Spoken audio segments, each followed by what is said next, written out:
Bienvenue pour vivre cet instant de parole de la vie éternelle avec Marc Joseph. Aujourd'hui, nous sommes le 3 juin. 3 juin 2025. Et ce jour du 3 juin est encore un jour de grâce qu'il t'est donné de vivre avec la présence de Jésus-Christ dans ta vie. J'aime bien répéter que lorsque Jésus est présent dans une vie, sa grâce est présente. Car Jésus, c'est le Dieu de la grâce. Jésus-Christ dit, tout pouvoir lui a été donné dans les cieux et sur la terre. Il dit aussi qu'il est avec toi tous les jours jusqu'à la fin du monde. Donc, si Jésus-Christ est avec toi, chaque instant dans ta vie est donc un instant dans la présence de Jésus-Christ, donc un instant placé sous la puissance de la grâce. Donc, chaque jour avec Jésus-Christ est un jour de grâce. Quels que soient les événements que tu dois traverser, n'oublie jamais que Jésus-Christ est avec toi. Jésus-Christ, c'est le Dieu de la grâce. Jésus-Christ ne te demande pas d'être bon ou d'être pur pour venir à lui. Il t'accepte tel que tu es.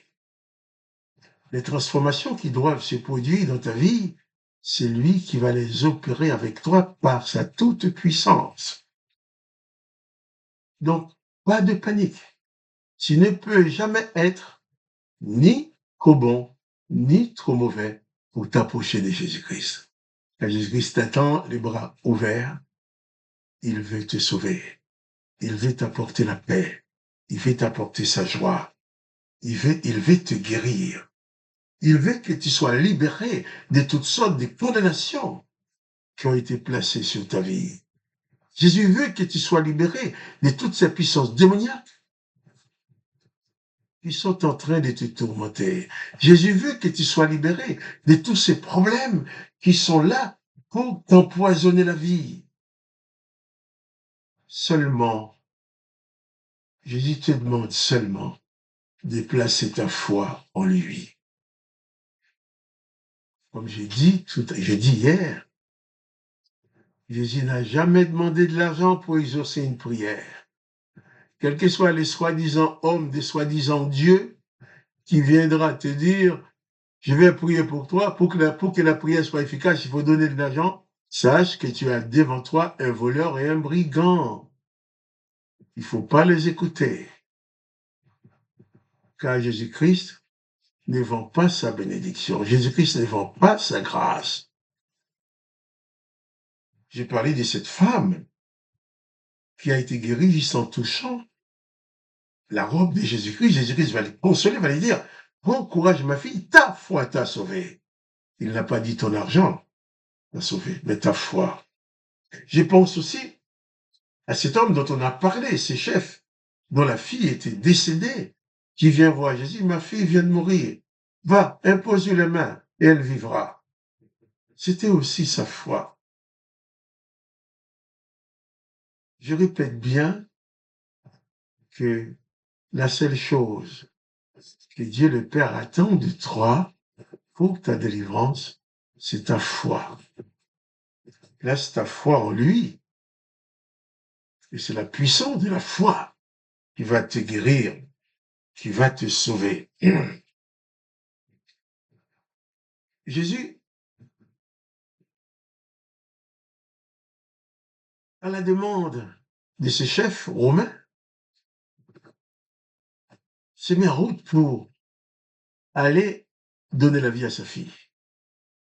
Sur la route, cette femme, malade depuis 12 ans, avec ses flux de sang, a touché Jésus.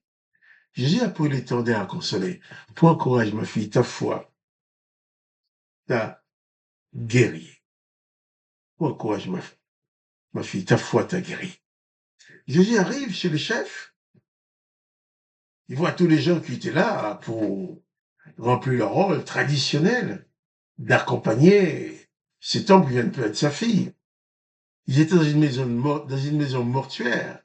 Mais lorsque Jésus est arrivé dans cette maison mortuaire, C'était plus une maison mortuaire. C'est devenu une maison de vie. Les gens étaient là pour constater la mort et faire ce qu'ils ont fait. C'était pas forcément des méchants. Mais là où il y a la mort, Jésus apporte la vie. Là où il y a le désespoir, Jésus apporte l'espérance. Là où il y a le malheur, Jésus-Christ apporte le bonheur. Là où il y a les pleurs, les chagrins, Jésus-Christ apporte la consolation. Es-tu dans la peur? Es-tu dans le chagrin? Es-tu dans le malheur? Es-tu dans la tristesse? Approche-toi de Jésus. Jésus saura changer ta tristesse en joie. Il saura changer ton malheur en bonheur. Quand Jésus arrive dans une maison, il change la situation. Dans cette maison de deuil, Jésus a apporté la joie de cet homme de voir sa fille revivre. Il est dit au verset 26, le bruit s'en répandit dans toute la contrée. Et nous allons continuer la lecture de Matthieu chapitre 9, cette fois-ci au verset 27.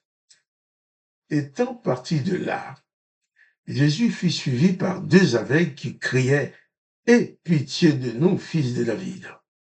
Lorsqu'il fut arrivé à la maison, les aveugles s'approchèrent de lui.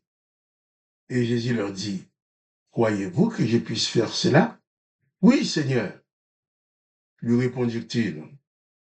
Alors il toucha leurs yeux en disant, « Qu'il vous soit fait selon votre foi. » Encore, Jésus dit que c'est ta foi en lui qui va produire ta délivrance. Qu'il vous soit fait selon votre foi. Et leurs yeux s'ouvrirent. Jésus leur fit cette recommandation sévère. Prenez garde que personne ne le sache. Mais dès qu'il fut sorti, il répandit sa renommée dans tout le pays. Attention, ces aveugles ont suivi Jésus. Ils ont certainement entendu parler de Jésus. Comme la femme à la perte de sang, ils ont dû se dire, si nous arrivons à trouver Jésus, il va nous ouvrir les yeux, on va pouvoir voir les choses. On va pouvoir admirer la nature, on va pouvoir voir les gens qui nous parlent. Mais il faut trouver Jésus. À la fin, ils ont trouvé Jésus.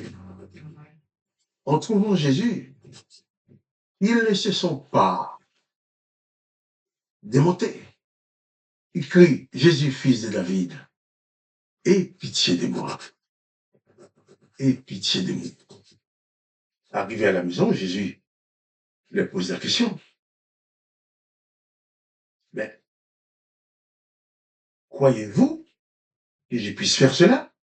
Oui, Seigneur, lui répondit-il. Alors il toucha leurs yeux en leur disant qu'il vous soit fait selon votre foi. Jésus pose la question à ces aveugles. Parce que si tu n'as pas la foi, même si Jésus met la guérison à ta disposition, tu ne pourras pas la saisir. La foi, c'est la main qui te permet de saisir les choses de Dieu. La foi, c'est la main qui te permet de t'emparer de ce que Dieu te donne. La foi, c'est la main qui te permet, je dirais, c'est la porte qui te permet d'accéder à toutes les bénédictions que Dieu met à ta disposition. Aux aveugles, qu'il vous soit fait selon votre foi. Toi aussi, je te dis, dans le nom de Jésus, qu'il te soit fait selon ta foi, quelle que soit ta demande, quels que soient les problèmes que tu as affrontés, quels que soient les soucis qui veulent t'écraser. Élève ta foi vers Jésus-Christ et sois fort. Il te sera toujours fait selon ta foi. Jésus-Christ s'y engage. Que le nom de Jésus-Christ soit glorifié, que le nom de Dieu le Père soit glorifié. Que toi, tu sois richement béni par la présence de Dieu le Père dans ta vie.